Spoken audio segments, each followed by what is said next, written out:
El secretario de Seguridad y Protección Ciudadana, Omar García Harfuch, destacó la detención de María del Rosario N. en Magdalena, Jalisco. Es identificada como presunta operadora del cártel Jalisco Nueva Generación. A las 3:07 de la madrugada, mientras la ciudad dormía, una operación militar ejecutada por la Secretaría de la Defensa Nacional rompió el silencio de la colonia Jardines del Pedregal. El objetivo era claro: capturar a una figura con fuero, poder e influencia. No se trataba de un capo, ni de un sicario. Era algo peor. La orden era detener a Norma Esmeralda Sánchez Martínez, senadora en funciones, acusada de ser el eslabón político más fuerte del cártel Jalisco Nueva Generación dentro del aparato legislativo mexicano. El operativo duró exactamente 14 minutos. Participaron drones de reconocimiento, francotiradores, escuadrones tácticos de élite y un convoy de 3 unidades blindadas. El despliegue fue quirúrgico. Neutralizaron a 2 vigilantes en la azotea, cortaron la energía de la residencia, interfirieron las señales. En la sala de estar, entre libros de derecho y diplomas universitarios, hallaron los primeros documentos codificados. En el segundo piso, detrás de un espejo de cuerpo completo, encontraron a la senadora agazapada. En su mano, un teléfono satelital encendido. En su rostro, ni sorpresa ni miedo. Solo la mirada fija de quien sabe exactamente por qué está siendo capturada. La residencia no era solo su casa.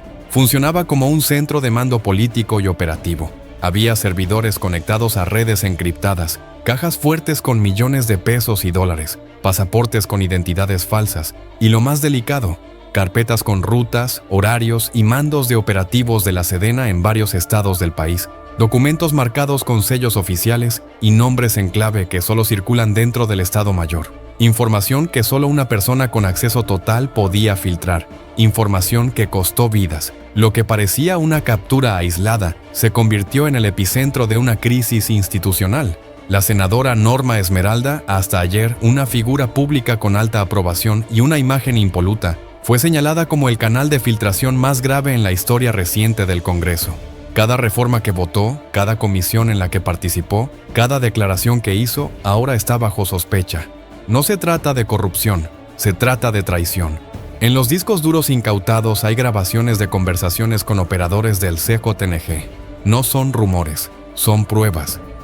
Coordinaba el desvío de operativos, negociaba protección judicial para miembros clave y definía estrategias legislativas alineadas a los intereses del cártel. Durante al menos 6 años, desde su escaño, dictó decisiones que blindaban al crimen organizado. Y lo hizo sin levantar sospechas, con el perfil de una funcionaria modelo. La investigación que llevó a su captura comenzó hace 18 meses por una filtración anónima. Un mensaje con una sola frase: sesión de seguridad. La frase apareció en un chat privado entre la senadora y un mando regional del cártel. Esa anomalía bastó para que el Centro Nacional de Inteligencia iniciara el rastreo. Desde entonces, la red fue deshilachada poco a poco. Cada patrón, cada cruce de ubicación, cada llamada, cada archivo, todo apuntaba a ella. Y cuando se confirmó que planeaba salir del país rumbo a Panamá, ya no hubo espacio para el beneficio de la duda. Hoy el país enfrenta la peor infiltración institucional en décadas. No se capturó a una mujer. Se desmanteló un nodo clave de una estructura paralela que legislaba, votaba, protegía y financiaba intereses criminales desde dentro del Senado. María Fernanda Zárate Salazar no era una improvisada. Su ascenso fue tan meticuloso que incluso los más escépticos dentro de su propio partido la consideraban una figura modelo. Nunca protagonizó un escándalo. Nunca estuvo envuelta en disputas internas, ni siquiera se le conocían ambiciones desmedidas. Siempre fue discreta, eficiente, leal. Al menos eso era lo que parecía. Porque su verdadero mérito no fue destacar, fue pasar desapercibida justo donde debía. Desde joven había demostrado una capacidad casi quirúrgica para moverse entre estructuras de poder. Comenzó como asesora legislativa en temas de seguridad pública. Ahí fue donde estableció sus primeros contactos. Exmilitares reconvertidos en consultores, policías retirados con acceso a expedientes sensibles, operadores políticos que conocían el mapa de vulnerabilidades institucionales. Zárate absorbía todo. No hablaba mucho, pero escuchaba todo. Cada pasillo, cada reunión, cada conversación a puerta cerrada era parte de su archivo mental. Nunca olvidaba un nombre, nunca repetía un error. Fue ascendiendo sin ruido. primero como diputada local, luego federal, hasta conseguir una curul en el Senado. En cada etapa construyó alianzas precisas, nunca innecesarias. Se rodeó de operadores, no de aduladores. Mantenía distancia del foco mediático, pero era conocida por llegar temprano, irse tarde y leer cada reforma con el detalle de un técnico. Su trabajo la hizo ganar respeto incluso entre opositores, pero detrás del respeto se escondía otra cosa: acceso. A agendas, a correos institucionales, a sesiones privadas de seguridad nacional. El CSG no la eligió por accidente, la construyó. Su red de lealtades se remonta a más de una década. Comenzó con un primo lejano en Guadalajara, vinculado a una célula del Mencho. Luego vino una reunión en Veracruz con un operador financiero del cártel. Después una cena privada con un intermediario político. Todo fue progresivo, medido. Nunca hubo un sí explícito. Solo gestos, acuerdos tácitos, favores que se devolvían sin testigos. Lo más preocupante no era su conexión con el cártel, era su capacidad para convertir esa relación en estructura institucional. Durante su paso por la Comisión de Seguridad del Senado, Zárate impulsó reformas que parecían inofensivas, pero contenían cláusulas que debilitaban controles internos, modificaban protocolos de intervención y reducían la supervisión sobre partidas presupuestales. Era su manera de allanar el terreno, de limpiar el camino. Los contratos asignados a empresas fachada comenzaron a aparecer en 2022. Todas tenían una cosa en común: estaban registradas en estados con fuerte presencia del CJNG. Ninguna tenía historial sólido, pero todas obtenían licitaciones millonarias sin objeciones. La unidad de inteligencia financiera levantó alertas varias veces, pero siempre eran frenadas. Por falta de pruebas, por argumentos jurídicos, por presión política. Zárate no necesitaba ensuciarse. Su rol era garantizar que otros pudieran hacerlo sin ser molestados. Cuando la Sedena comenzó a hilar los datos, se encontraron con una muralla de escudos institucionales, diputados que salían en su defensa, medios que desmentían acusaciones, analistas que minimizaban los reportes. El blindaje era tan perfecto que parecía parte del sistema. Y lo era, porque María Fernanda no actuaba sola. Era parte de un engranaje, una pieza, sí, pero una crítica. Su tarea era simple: impedir que el Estado hiciera lo que debía. No necesitaba mover armas, ni firmar órdenes de ejecución. Solo debía estar ahí, sentada, votando, filtrando, asegurando que todo siguiera igual. Durante años lo logró, hasta que un mensaje mal cifrado lo derrumbó todo. La caída de María Fernanda Zárate no fue el resultado de una confesión, ni de una delación pactada.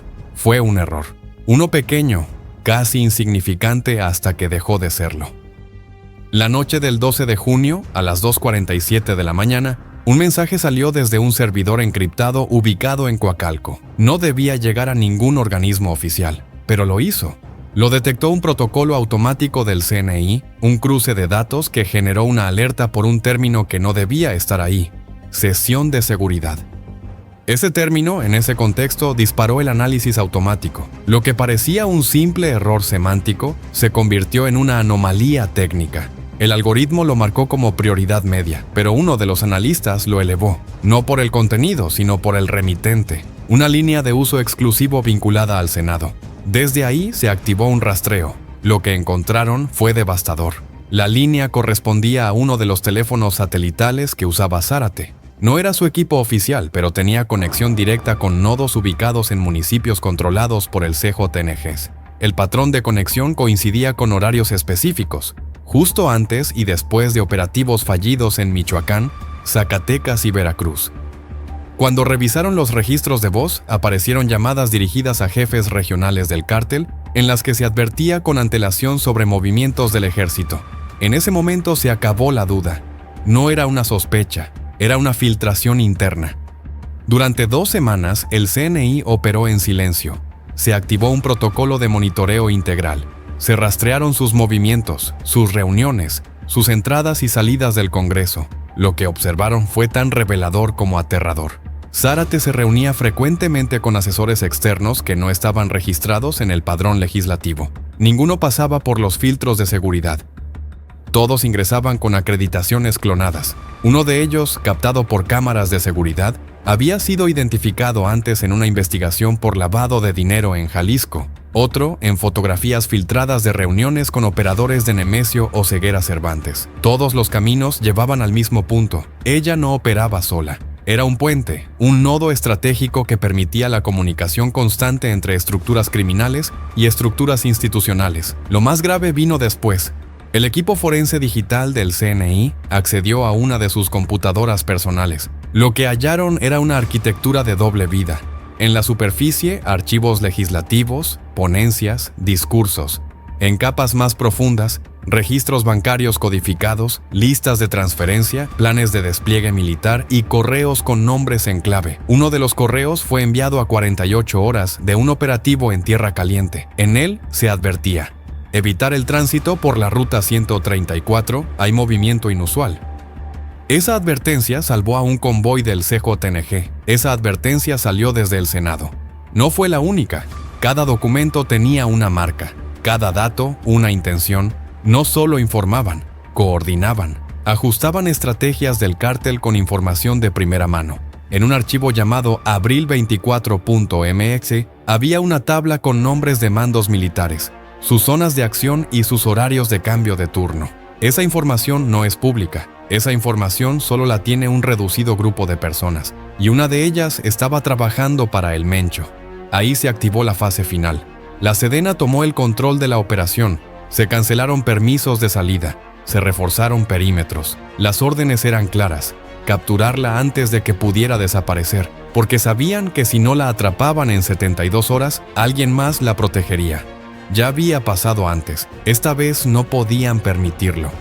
El 17 de junio, a las 6 de la mañana, la senadora Zárate aterrizó en el Aeropuerto Internacional de Guadalajara. Venía de una sesión en la Ciudad de México. Viajaba sola, sin escoltas, sin asesores, solo llevaba un maletín negro, un pasaporte diplomático y un celular cifrado. Iba a encontrarse con un supuesto grupo empresarial vinculado a proyectos de infraestructura, pero los informes de inteligencia decían otra cosa. Ese grupo no existía. Era una fachada montada por el CJNG para preparar su extracción. Sabían que ese vuelo era la última oportunidad. El operativo no fue mediático. No hubo helicópteros, ni patrullas, ni retenes. Fue una operación limpia, silenciosa, coordinada por un grupo especial de la Marina y agentes del CNI. Los seguimientos se habían hecho durante 48 horas completas. Había 3 posibles puntos de extracción: un hotel en Zapopan, una finca en El Salto y una casa blindada en Tepatitlán. Eligieron interceptarla antes de que llegara a cualquiera. El vehículo en el que se trasladaba fue detenido en un punto ciego, sin cámaras. No hubo disparos, no hubo forcejeo. Le mostraron una orden judicial sellada. Ella bajó sin decir palabra. No hizo preguntas, no pidió llamar a nadie. Solo respiró hondo y subió a la camioneta negra que la esperaba. Ya lo sabía, ya lo esperaba. La trasladaron a un recinto militar no identificado. Allí fue aislada sin acceso a abogados ni comunicación con el exterior durante las primeras 36 horas. Todo estaba autorizado. El nivel de riesgo era tan alto que se temía una reacción inmediata del cártel para intentar rescatarla o silenciarla. Pero el silencio fue absoluto. Lo que vino después fue aún más sorpresivo. María Fernanda no negó nada. No pidió inmunidad. No se declaró víctima. Solo pidió que la escucharan. Durante 6 horas habló sin interrupciones. Detalló reuniones, fechas, montos, nombres clave. Confirmó vínculos con estructuras internas del Congreso, gobernadores, mandos intermedios del ejército, alcaldes, magistrados y hasta funcionarios de la Fiscalía General de la República. Lo tenía todo documentado. Había llevado un diario codificado con entradas de los últimos 8 años, anotaciones cifradas que solo ella entendía. Con la clave correcta, los analistas del CNI comenzaron a desencriptar los primeros nombres. Lo que revelaron fue un sistema, una red incrustada en las entrañas del poder. No era solo ella, era una estructura paralela que operaba desde adentro, que decidía qué operativos fracasarían y cuáles tendrían éxito, que saboteaba desde las instituciones, que protegía cargamentos, rutas, líderes. Y lo más grave, había senadores activos, miembros de la Guardia Nacional y jueces federales en nómina directa del CJNG. Uno de los nombres que más sorprendió fue el de un actual subsecretario de Gobernación. Aparecía en una lista con transferencias mensuales de hasta 300,000 pesos bajo el concepto de consultoría política. Otro, un coordinador parlamentario de la Cámara de Diputados, figuraba en correos donde se negociaban votos a favor de reformas que debilitaban las capacidades de intervención del ejército en zonas rojas. El documento más sensible era un archivo llamado Azul 5. Allí se detallaban rutas de tráfico de armas provenientes de Guatemala, que entraban por Chiapas y eran escoltadas por unidades falsas de la Guardia Nacional. Los recorridos coincidían con operativos cancelados a último minuto por órdenes superiores. No era coincidencia, era coordinación, era corrupción. María Fernanda había sido la operadora clave, pero no era la única, y ahora, con ella bajo custodia, el sistema estaba expuesto. Se abrió una grieta, y por esa grieta comenzó a colarse todo lo que antes había estado oculto. Cuando la noticia se filtró, el impacto fue inmediato. No salió en los medios, no apareció en conferencias, pero se sintió en los pasillos del Senado, en las oficinas de la Comisión de Seguridad, en los despachos de los partidos. Todos sabían que algo grave había pasado. La ausencia de María Fernanda no era un simple viaje. Se hablaba de un aislamiento operativo, un eufemismo que solo usaban cuando alguien había cruzado una línea invisible. El presidente del Senado, sin mencionar su nombre, ordenó revisar los accesos a los sistemas internos. Se restringió la entrada de asesores. Se reforzaron los filtros en los dispositivos conectados a las redes oficiales. Se suspendieron sesiones privadas de trabajo. Lo que parecía una medida técnica era, en realidad, un intento desesperado de contener el daño, pero ya era tarde. En menos de 72 horas, la información comenzó a escurrirse. Primero en conversaciones privadas, luego en mensajes cifrados entre partidos. Finalmente en las agencias internacionales que ya habían sido informadas por el CNI.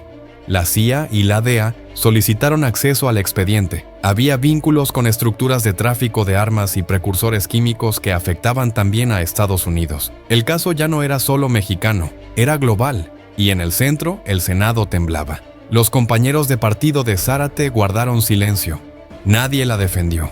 Nadie pidió su liberación. El coordinador parlamentario, que hasta hacía una semana había sido su principal impulsor para una futura candidatura a gobernadora, desapareció de los reflectores. Una fuente interna reveló que pidió una reunión de emergencia con el presidente de la República. Llevaba en su mano un sobre con nombres. Estaba dispuesto a negociar, pero no hubo negociación. La FG, presionada por el gobierno, activó una carpeta de investigación sin precedentes. En ella se incluyeron 6 legisladores, 3 exgobernadores, 2 actuales alcaldes de municipios clave en Jalisco y Michoacán, y 5 empresarios que habían financiado campañas bajo el esquema de empresas fantasmas. El dinero salía de cuentas en Panamá, llegaba a través de fundaciones educativas y se convertía en financiamiento electoral con apariencia legal. Uno de los nombres más pesados fue el de Héctor Mancilla, senador del estado de Colima.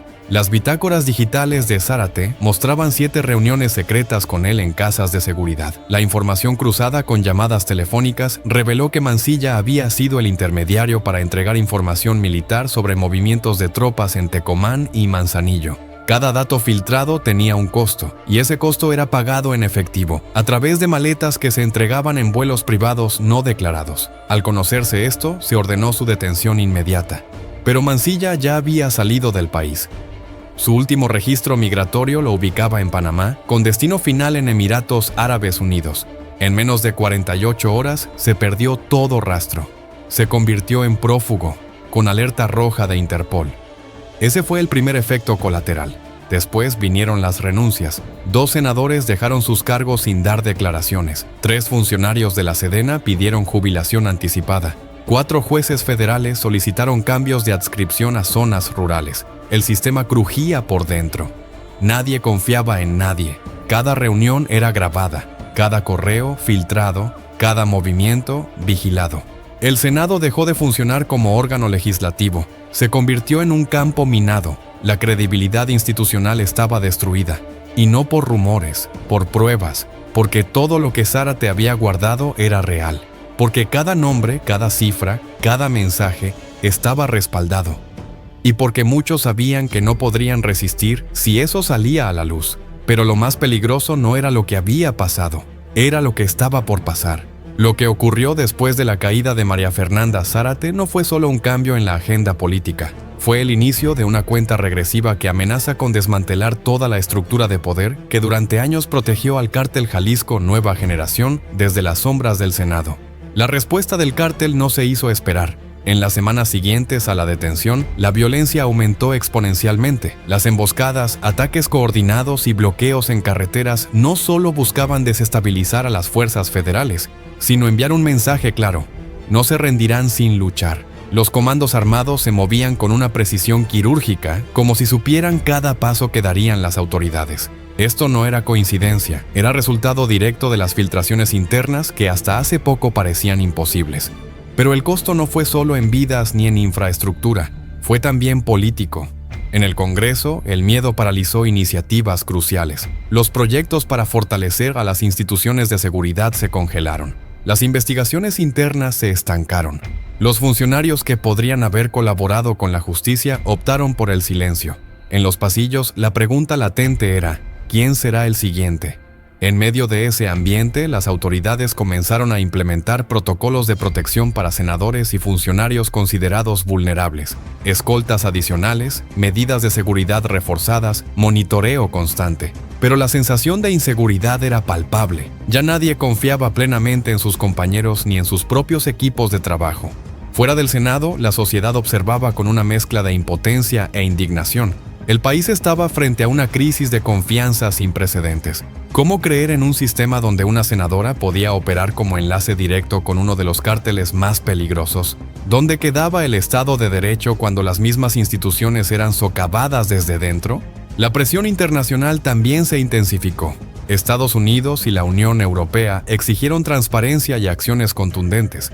La cooperación en materia de inteligencia y seguridad se volvió un punto clave en la agenda diplomática. Se fortalecieron los mecanismos de intercambio de información con el fin de evitar que estas redes criminales extendieran sus tentáculos más allá de las fronteras mexicanas. Sin embargo, en el terreno local, la desconfianza y el temor seguían dominando. La opinión pública cuestionaba si esta detención sería el comienzo de una limpieza profunda o solo una maniobra política para acallar escándalos. Muchos analistas apuntaban que el sistema estaba tan corrompido que eliminar a un solo nodo no bastaría para romper la red completa.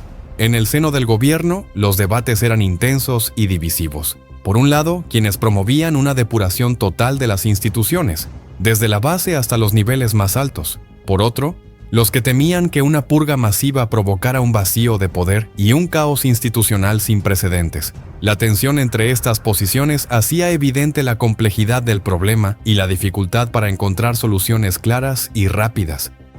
Mientras tanto, en la clandestinidad, el cártel Jalisco Nueva Generación reajustaba sus estrategias. Otros operadores políticos comenzaban a tomar la batuta, intentando llenar el vacío dejado por Zárate. Nuevos contactos, nuevas alianzas, nuevas rutas financieras. La maquinaria criminal se adaptaba, mientras el Estado intentaba recomponerse. La caída de María Fernanda Zárate dejó una enseñanza dolorosa y una advertencia clara. El enemigo está dentro, y para combatirlo no basta con perseguir a los criminales en las calles.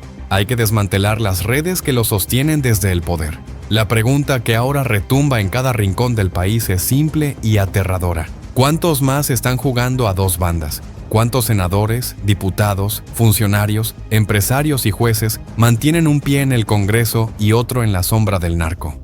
La respuesta, por ahora, está en manos de la justicia y la sociedad. Pero una cosa es segura: esta batalla apenas comienza y su resultado definirá el futuro de México.